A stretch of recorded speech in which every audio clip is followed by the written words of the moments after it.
Alors pour la mise à jour des puces et des numéros dans Writer, donc par rapport à OnlyOffice ou Word, il n'y a pas de grande différence, mais voilà, il y a quand même une petite subtilité par-ci par-là.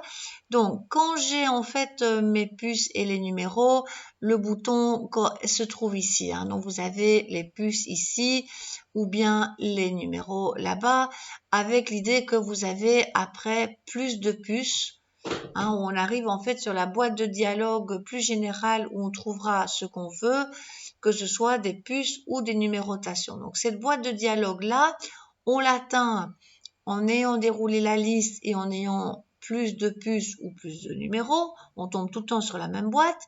On va la voir de la même façon si on fait un clac et qu'on va dans puces et numérotation. Donc, de toute façon, quoi qu'on fasse, c'est sur cette boîte qu'on aboutit.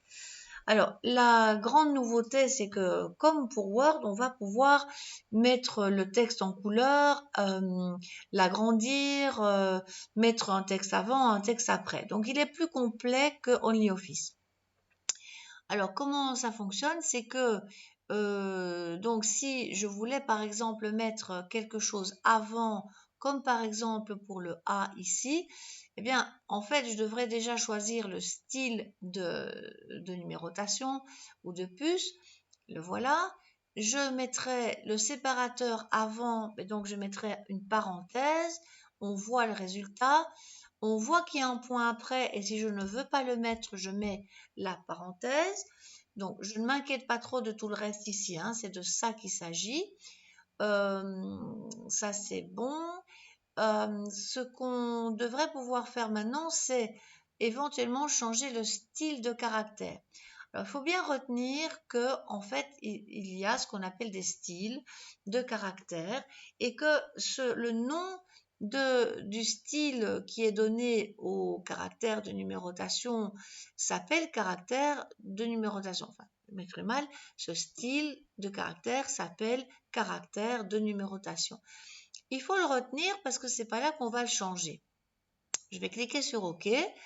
Et si on avait par exemple demandé que ça soit en plus grand et en rouge, eh bien il faudrait dans Writer afficher le volet des styles, mais non pas des styles de paragraphe, chose qui n'est pas définie dans ce cours de base, mais en fait les styles de caractère. On est bien obligé, sinon on ne pourrait pas changer la couleur de la puce ni l'agrandir. Enfin de la puce ou du numéro. Donc ici, c'est numérotation des caractères, me semble-t-il, ou plutôt caractère de numérotation. C'est comme ça que ça s'appelait. Donc c'est lui que je devrais modifier. Je ferai un clac modifier. C'est un tout petit peu moins immédiat quand même, mais bon, ça vaut la peine de savoir que ça existe. Je le mettrai en rouge par exemple. Je le mettrai en grand, comme ça je vois l'effet que ça fait. Voilà, et si je clique sur OK, voilà le résultat. Donc on voit qu'on a quand même agi sur la puce, mais pas, enfin, ou sur le numéro, mais pas sur le caractère. Ça se passerait de la même façon si j'avais choisi des puces. Donc si je veux une puce, donc la différence c'est que contrairement à OnlyOffice, on peut aller choisir plus de puces. En réalité, on va se retrouver dans la même boîte de dialogue qu'ici, sauf qu'ici, on va dire on ne veut plus de nombre, on ne veut pas de numérotation, mais on veut des puces. Voilà. Alors, dans ce cas, je devrais aller sur ici dans les puces. Tiens, curieusement, je ne m'y retrouve pas pour mon choix de puce bizarrement. Voilà, donc même si on avait choisi déjà des numéros, que ce soit 1, 2, 3 ou ABC, en fait, si on change et qu'on veut des puces, dans la même boîte puces et de numérotation, il suffira de redérouler la liste nombre et d'aller choisir puces. Comme ça, on a le choix des puces. Et évidemment, on retient peut-être que pour après, le style de caractère s'appelle puce et qu'on va aller sélectionner là-dedans, éventuellement, la police wingdings.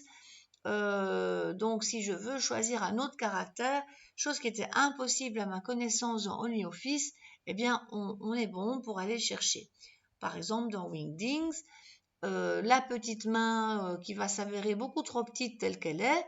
Si je clique sur OK, elle n'est pas très lisible.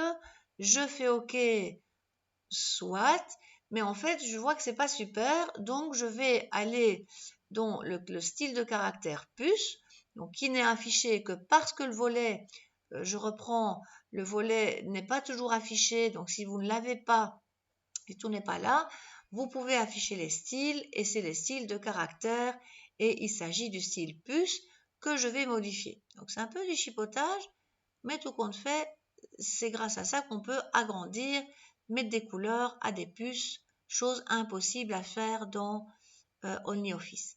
Donc au niveau de la police, ça va, les effets de caractère, là je fais vite un truc visible, je la mets en rouge, et là on voit qu'en fait ça a changé, ça a agrandi la taille, pas énormément, et ça a changé la puce. Voilà, ça c'est pour en ce qui concerne justement Writer, en ce qui concerne les puces et les numéros. Alors, le retrait négatif, le sablier ne ressemble plus tout à fait à celui d'OnlyOffice. Donc, si je reprends la situation, vous allez voir qu'en fait, le sablier n'est pas en 3 morceaux, mais en 2. Donc, en fait, la seule chose qui change, c'est que on ne va pas pouvoir, dans cet exercice, le remettre, enfin bouger le triangle du bas, mais lui ne bouge pas, c'est plutôt le triangle du dessus qui va devoir être bougé de façon à bien correspondre à ce qu'on veut. Donc je récapitule, il bouge en bloc, non pas, il n'y a pas de petit rectangle pour définir le retrait général, mais en fait ça sera simplement le triangle du dessus qu'on doit bouger. Évidemment, c'est pas dans le bon sens ici.